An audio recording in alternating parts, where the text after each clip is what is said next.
Belum masuk maghrib akhir Ramadan, petang raya tu, ya, dia diperanakkan, maka anak tu kena zakat sebab dia dapat suku Ramadan dan awal Syawal. Isteri yang dikahwin, dia akad nikah tu petang raya. Wah, belik, nanti boleh belik petang raya dia nikah dia tu. Macam.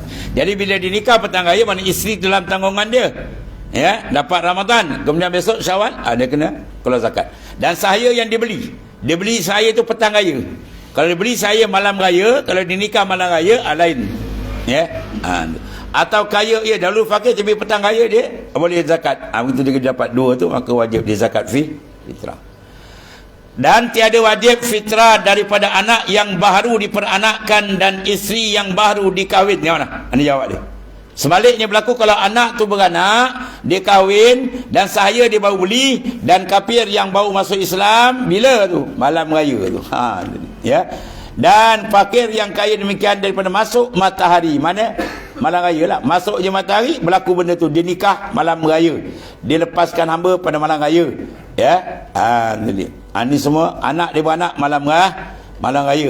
Maka semua tu tak wajib zakat. Sebab apa?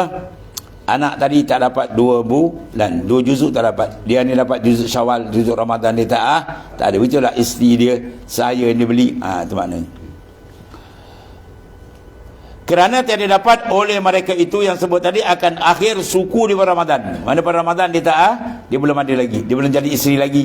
Dia belum lahir ke bumi lagi bagi anak tadi. Ya, dan itulah seterusnya. Habis.